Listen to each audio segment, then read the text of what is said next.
Can the short time that you're going to spend watching this video change the course of your entire life? Well, no, probably not. I think we can all agree that a video can't change your whole entire life. But the idea that you're going to learn in this video, if you can understand how to apply it and stick with it long enough to make it work for you, it can surely change your life. Hi, thanks for joining us. My name's Parker. I'm the founder of TestPrepChampions.com, a website dedicated to helping students at all levels, high school, college, adult education, you name it. We're here to help you reach your academic goals through time management information, productivity, study skills, memory, focus management, you name it. And so I want to get into this video here because those who have been following my blog know that I've talked about two of the biggest things that have made a huge difference for me as far as knowing how to manage my time. One of those I talked about in a video earlier on my website, so I'll link to that below. And the second one is knowing this 80-20 rule. So that's what I'm going to talk about in this video. And so I don't know if right now you know anything about the 80-20 rule or not. This could even be the first time that you're hearing about it. So I also don't know if you're a college student, an adult ed student, what your background is, what your specific situation is, but I know that you're here right now listening to this for a reason. And that's probably because you want to learn how to better manage your time so you can have more of the good life, have more freedom, but also get better grades and better test scores. And so whatever the case, understanding the 80-20 rule, I can guarantee if you really understand this, it's going to help move you ahead by light years. And so my goal in this video is to give you a basic overview of what the 80-20 rule is and help you learn how to start applying it really fast.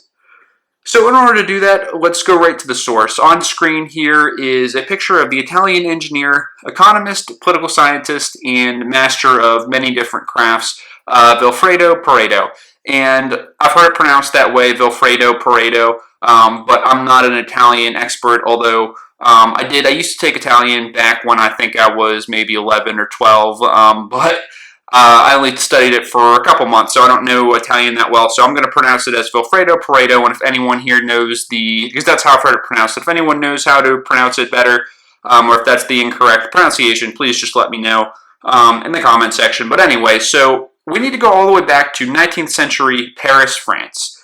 This is where Vilfredo Pareto was born in 1848 into an Italian family. So to put this into historical context, 1848 was considered the, quote, year of revolution, end quote, in Europe. And the discontented working class rose up against the French establishment. King Louis I abdicated the throne as Napoleon III took power. So Pareto's family moved from France back to Italy when he was 10, and he remained in Italy for most of his early life. Pareto was a very gifted student, and he earned a doctorate in civil engineering, but near the turn of the century, he shifted his focus away from civil engineering towards economic and social issues. So much like the U.S. founding fathers, Pareto can be considered a classical liberal. So he believed in protecting the individual's right to freedom, such as religious, economic, and political freedom. And Pareto became a lecturer of economics and politics at a top university in Italy, and he later became the chair of the political science department at a university in Switzerland. And so it was here that Pareto made his groundbreaking observation that later became to be known as the Pareto principle or the 80-20 principle. And the observation was that 20% of the population in Italy controlled 80% of the land. And this observation was later generalized to be known as the 80-20 principle. So here's a quote right from the horse's mouth, right from Vilfredo Pareto. He said that for many events, roughly 80% of the effects come from 20% of the causes. So what is the 80-20 rule? Well, simply put, as Pareto said, the 80-20 rule states that 20% of the causes lead to 80% of the effects, and also that 80% of causes lead to 20% of the effects. Now, it's easy to hear this definition for the first time and come away from it totally scratching your head, right? So you might be wondering what exactly it means, especially what it means for you, okay? Because that's really what this is about. I want to help you get better at time management and have more freedom. So, don't worry, we're going to get through this here. But just don't worry about the numbers. Let's completely break this down on a conceptual basis because, it's easy to hear that, well, the 80-20 rule states that 20% of the causes lead to 80% of the effects. And if you've heard that before, you might even be able to recite that, off the top of your head. But it doesn't matter if we don't really understand it. So let's go deeper here. So the 80-20 rule is really, the way I look at it is that it's the way I understand it is that it's all about imbalance. So picture your closet. Isn't it true that out of all the shirts that you own, you only wear a few of them most of the time? So out of all the outfits that you wear, you probably don't wear them all equally. You might have a couple favorite outfits or favorite shirts that you wear more so than the others, right? So then, can't we say that 80% of the time you wear just 20% of your shirts? So another example here. I don't know if you play sports or not, but have you ever noticed how on most sports teams, there's usually just a few of the players who score most of the points. So whether it's basketball, football, there's usually a few players who stand out as usually just one or two or even three that just score more points than everybody else, right? So then can't we say that 20% of the players on a team score 80% of the points?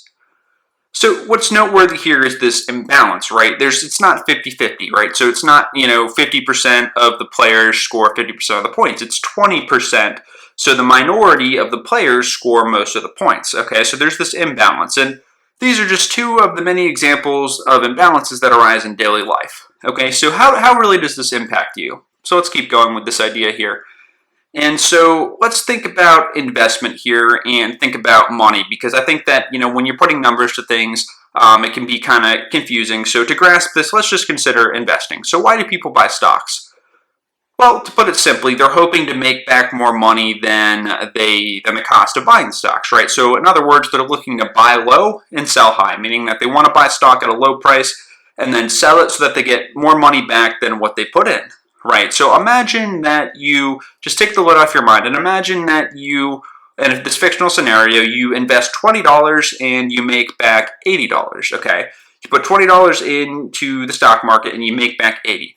So that's a 300% return on investment, and that's a pretty sweet deal, right?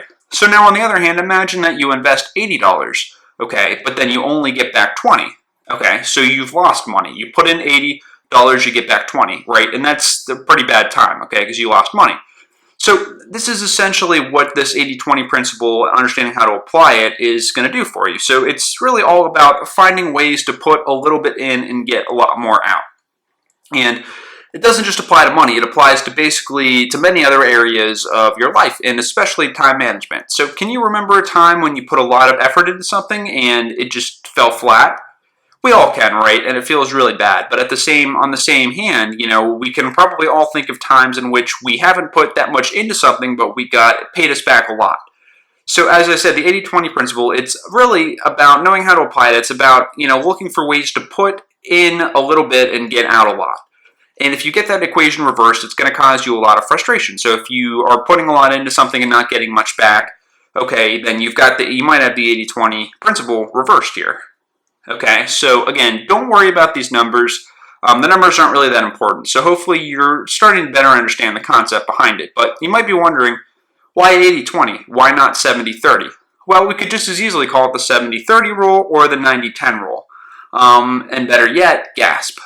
Okay, we could call it the 90-20 rule. Now, 90-20, what's different about this picture here?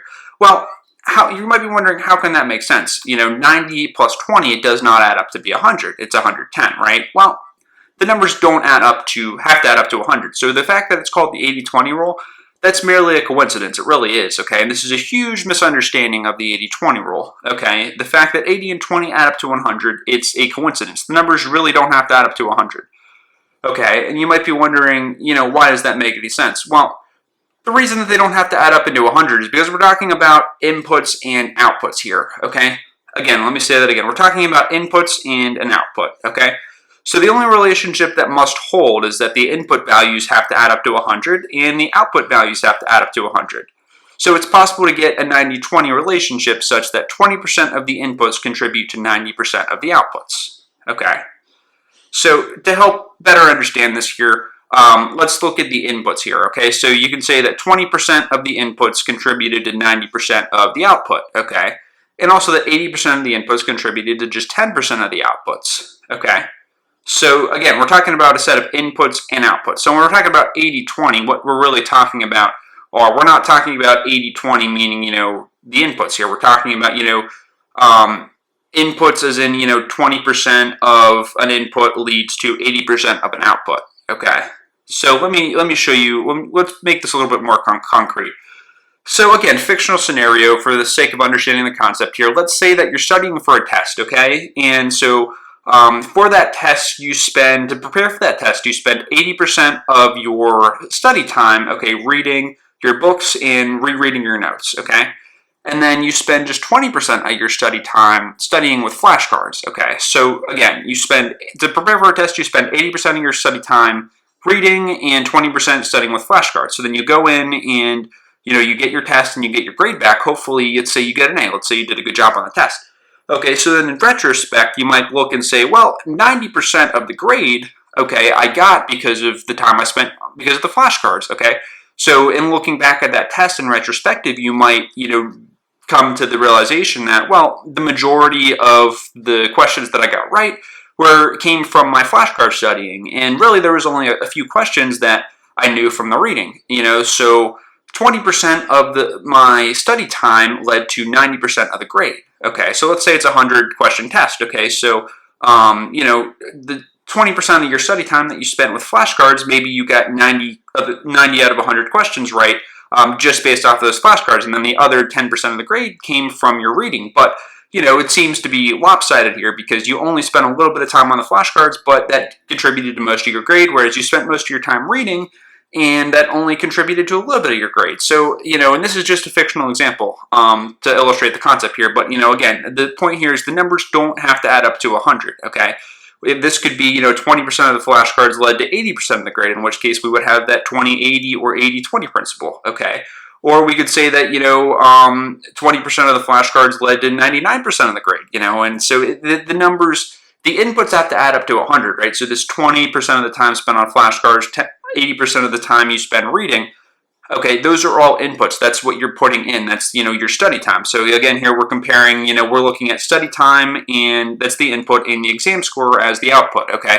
So all the ways that, so maybe you don't just study with flashcards and reading. Maybe you also, I don't know, you do, take practice tests, practice quizzes, and you work on extra practice problems, or you quiz a friend, or whatever you do, okay? Those would all be the inputs that you put in, and then what you get out is your grade on the exam, okay? So, again, let me say this one more time. Don't worry about these numbers here, okay? If this is confusing for you, it's not really that important to understand how to benefit from the 80-20 rule, okay? The numbers aren't really that important here, but I just wanted to clear up the misconception that, 80-20, it has to add up to 100. It really doesn't, okay? It's not, because we're talking about two different sets of numbers here. So what I want you to understand is that, a lot of the time, we think that success is a 50-50 relationship, meaning, you put in X amount of hours of study time and you get Y result, okay? And in some cases, sure, the more time you put in, generally speaking, the more time you put in your studying, the more you would, generally speaking, yeah, you would expect to get a better grade. But the thing is, not all study time is spent equally. So, maybe the way that you're studying is not really that effective, okay? So, the time that you're spending using ineffective study methods, most of that is going to be wasted, okay? So it's not a 50-50 relationship here. Okay, so, all of the time that you spent studying was not spent equally. Some of the study methods that you used were more effective than the others, okay? And so by looking at the output and, looking at how the inputs, how the different study methods you used, what part of the grade did that contribute to, okay, you can learn to make adjustments. And that's where we're going next. But again, don't worry about the numbers here. They're not that important.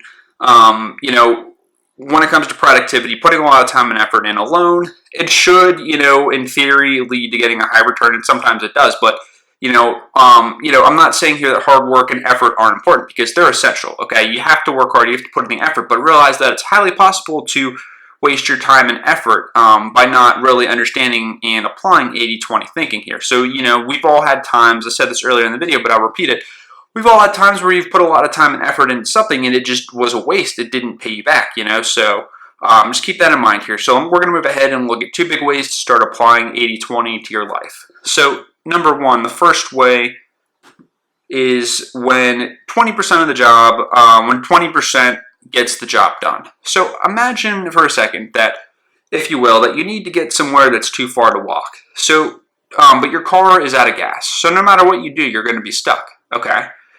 Now, imagine that you were able to fill, someone comes along, gives you, a little bit of gas. So you're able to fill the gas tank up just 20%, okay?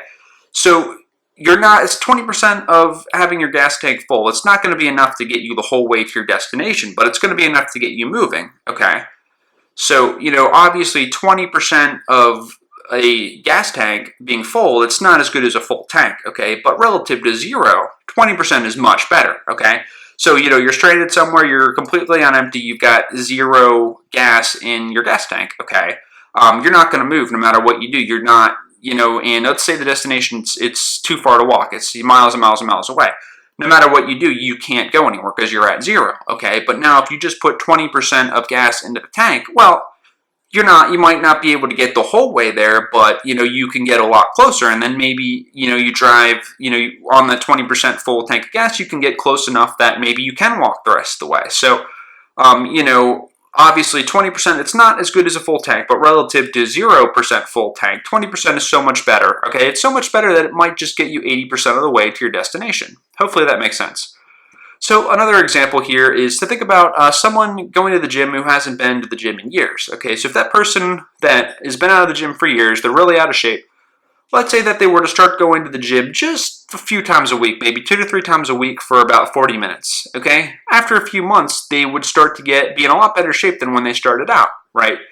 So they'd obviously they probably wouldn't get into great shape just by working out a couple times a week for 40 minutes, right? They're probably not going to be running triathlons or marathons, whatever, but just by putting in 20% more effort than sitting on the couch and doing nothing, okay, that 20% of effort is going to get them 80% of the way to being in shape, okay? And that's still pretty good, right? 80% of the way to being in shape compared to nothing is a lot better. Okay, so hopefully you're starting to see the mindset here.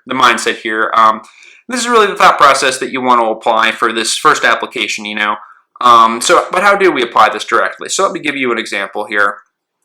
You can apply this to time management by looking at an area of your life that you'd like to improve, but so far have done nothing about. Okay, so most of the time in life, you're going to find that if there's an area of your life that you haven't really done anything for, but you want to get better at, okay, just putting in a little bit of effort, just putting some kind of effort in, that's usually going to get you, 80% of the way there, okay? Now, that's not 100% of the way there. You're still going, you're not going to get the full way there, but, just by putting in something compared to nothing, okay, you're going to be a lot better off, okay? So let's take organization as an example.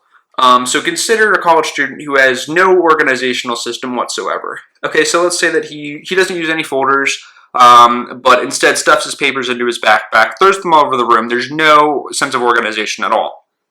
Okay, and let's say that same person decides to start keeping track of the deadlines on a calendar and make a daily to-do list and starts, getting folders and putting the stuff into folders, okay? So that's it. That's all he does to get organized. He goes from just throwing his stuff all over the place, keeping track of everything in his head, not using any kind of planner or to-do list, okay? And so he goes from no organization to just spending 10 minutes every day making a to-do list, and he gets a set of folders and puts his stuff into folders, okay? Now, he's just exerting 20% more effort than he was before, right? So just putting stuff in folders, making a to-do list, marking important dates on calendars, that's not really that hard, okay? That's just, how much more effort does that really require? It requires maybe an extra 10 minutes a day, if that, okay? It's not really that much harder, but, okay, compared to having your room trashed and everything cluttered, just putting in that 20% of effort towards getting organized, that's going to be enough to get him 80% of the way there, most likely, okay? So sure, there's a lot more he could do to get more organized, right? So he could, I don't know, he could come up with this, more sophisticated organization system and come up with better ways to plan ahead and prioritize. And, there's so much more he could do to be fully an organized person rather than just use folders, to-do lists, and a planner and a calendar. That's pretty basic stuff, okay? Just using a to-do list, planners, etc., etc. But, okay, compared to doing nothing, okay, if you're not making planners, you're not making to-do lists, you're just keeping track of stuff in your head, and you just really have no system of organization at all. Just making those couple changes, okay, that's going to benefit him so much. Like his return for just putting in 20% more effort, okay, that's probably going to get him 80% of the way to being organized, okay? And that extra 20% of effort to really just form this whole organizational system, it just might not matter. Like, it might, at that point, it might be diminishing returns, right? That 80% of the way to being organized, hey, that might be all he needs. Okay, so, compared to again, 80% being 80% organized, it's not 100%, right? So you're not perfectly organized, but compared to nothing, okay, compared to 0%, 80% of organization is so much better. So it's so much better that it might just get the job done for his needs. All right, so again, there's one way to apply it is to look for areas of your life that you want to improve, but you don't really want to put that much time and effort in. And, understand that if you just put a little bit in, okay, it's going to get you most of the way there. It's going to be, compared to putting nothing in, that little bit that you put in, okay, it's going to make a big difference. And the difference might just be big enough that that's all you really need to do, right? So with the car example, you have nothing in the tank. There's nothing there. You can't go anywhere, okay? But if you put 20% of the gas in, that might be enough to get you much closer. It's not going to get you the full way there, but, just getting 80% there, that might be enough to, to get the job done. And then from there, you can just walk or whatever, okay? Now, that's an analogy, but hopefully the concept is coming through here. So the second big application is to amplify what's working, get rid of what's not, okay? And so, I put this here because, Monday morning it comes around, we need our coffee, we had a weekend, and, we got to get back and wait till the next weekend, right? So it's not much fun coming into school on Mondays or going to work, whatever. So I put that there as a reminder. But for the second thing here, we want to amplify what's working and get rid of what's not. So the second application is to really just take a strategic look at how you've been spending your time. So identify what's working, do more of that, get rid of what's not. So an excellent example is, again, to consider, the last test that you took. How did you study for it? What worked well and what didn't? So a good exercise I have students do a lot is to think of your last test score, okay? Whether it was good or bad, doesn't matter, but think of it and make a list of 10 things that you did to study for a test. So this could be, I don't know, going to class could be one, could be making flashcards, studying with flashcards, reviewing your notes, doing the class readings, taking practice tests, etc. Whatever they were, just list out those 10 things, and then understand that according to the 80-20 rule, just a few of these actions contributed more to your grade than everything else on the list. Okay, so it's going to take some reverse engineering here. It might take reviewing previous test results. Okay, you might need to do this for more than just one test, but the idea here is that you want to reflect on previous tests, and you want to look at your study methods and look at your approaches. And, let's say that you do this and you discover that, hey, doing practice problems and studying with flashcards, that helped the most. Out of everything I did to prepare for this test, there were just those two things that, really made the biggest difference, okay? So then the logical thing to do would be to spend more time on those two things. So if practice problems and flashcards contributed the most to your grade, the logical thing to do would be to spend more time doing those things, okay? But so where does this extra time come from? Does this mean that you have to spend even more time studying if you're already putting in, hour after hour? Well, no, not necessarily, okay? The extra time, okay, is going to come from minimizing your time spent on the other activities. So you look at, the idea here is look at what's working. Find the top couple things that contributed the most. And there's always going to be, when you have a list of 10 things, okay, according to the Pareto principle, there's always going to be a couple things that stand out more so than everything else, okay? It's not a 50-50 relationship, according to 80-20, you might say that, well, 2 out of the 10 things, mattered more than everything else, okay? So you want to find those 2 things and spend more time on them, and you spend more time on them by minimizing your time spent on everything else, okay? And so in short, a good thing to always do is make a list of 10 things that you've done in the past and understand that 20% of the items are going to matter more than others according to the 80-20 rule.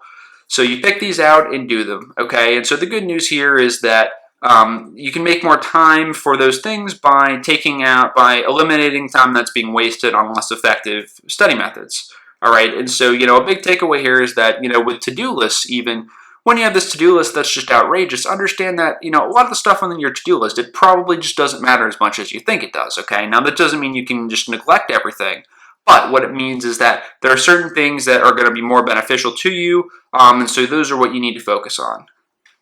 So as you start to understand the 80-20 principle and you start to see the results that it can give you, it might be tempting to think that you can just 80-20 your way through life and that you can 80-20 everything. And so I need to point out that there are some situations when you shouldn't rely on 80-20, okay? So, the main idea here is that things that aren't really that important, like doing like I said earlier in the video, things such as organization. Okay, I guess organization is really important, but when you're a swamped student, you've got a billion deadlines to meet. Okay, being really organized is important, but do you have to have the perfect organization system, or can you just have an organizational system that meets your needs and it's good enough to keep you on top of the stuff? But like, so something like being 80% organized. Hey, that might be enough organization to get you the grades that you want. Okay, that extra 20% of effort, that extra, being 100% organized, well, you know what, that extra effort you might find that it's giving you diminishing returns. It's not really mattering that much, okay? But so the idea here, though, is that there's some cases when you just don't want to really apply this thinking because 80% of the job done, it's not always going to cut it, especially if you want to get an A on a test, if you want to excel. Well, you can't just say, well, I'll put 20% of effort into studying for this test, and then when I get into the test, maybe I'll pass. Well, yeah, sure, you'll probably pass that way. But, if you're trying to excel and get really good grades, you can't just get 80% of the way there. You've got to go the extra mile. You've got to get 100% of the way there. So you can't just say, well, I'm 80% prepared for this test. Like I know enough stuff, that I'm not 100% prepared. 100% prepared meaning that, basically, everything that you're supposed to know for the test, everything that was covered in class and in the class readings or whatever, all of it, okay? So you spend 20% of time and effort studying, and you think that, hey, I know 80% of the stuff. You go into the test, you might pass that way. You might even get a decent grade, but you're probably not going to get an A. So, just getting 80% of the job well done, it's not always going to cut it. You've got to go that extra mile. If you want to really get A's, you got to know everything on your tests, okay? But, I don't want you to think that this means that the 80-20 rule still isn't going to help you out, because it really is. Just understanding the fact that, spending your time, you got to find the highest value things. You got to find, you only get so much time. We've all got the same number of hours in a day. So time is really the great equalizer in that sense. But you have to really, pick what's going to be the best yield, what's going to give you the best return for your time. So the 80-20 principle can help you in that respect. But just remember that, when push comes to shove, if you really want to excel, you can't just go 80% of the way. You've got to go that extra 100% of the way. But there are many things in life when you can just get 80% of the way there, and then that extra 20% just doesn't matter, all right? And that extra 20% of the job is usually the hardest, okay? So I just want to leave you with that parting thought here, with some parting words here. When you have to go the extra mile, don't hold back. Okay, but when the extra mile just doesn't matter that much, when just going, part of the way, 80% of the mile, when that's going to be good enough, hey, why stress? Why waste your time trying to go the full mile when it doesn't matter? Okay, but now when it does matter, okay, like let's say that you're trying to get into a really good grad program, or you just want to get a really high GPA, okay, going the full mile with all your studying, then yeah, that is going to matter for you. You got to go the whole mile, or go the extra mile, really, I should say. But if it's something that it's not going to make that much of a difference to if your goal is to get a high GPA, if there's something that's probably, if you go the extra mile, it's not going to affect your GPA that much, then why go the extra mile if you don't have to? Why not just get enough of it? Go far enough that you're going to, it's going to help you out and be beneficial. But from there on, it just might be a waste of time and effort to go the whole way. So, the way I always look at it is, on a sports team, there might be a couple players that, like let's talk about basketball for a second. There might be a couple players that score the most points on the team, but if you tell the whole team to go home and just keep those two players out there, they're gonna lose every single time. Okay. Imagine soccer. There's some players on the soccer team that score more points than others. You have the defenders and the goalies.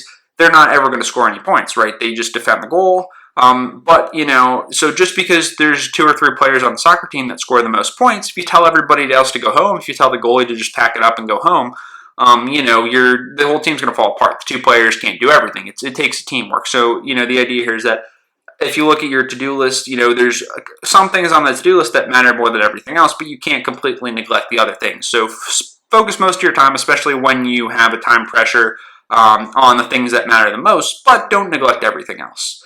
And it's going to take some judgment, critical thinking on your part, but just really understanding this 80-20 thinking style and really getting this principle, it's really is going to help you out. So there's a quote here by Thoreau: "All endeavor calls for the ability to tramp the last mile, shape the last plan, endure the last hour's toil."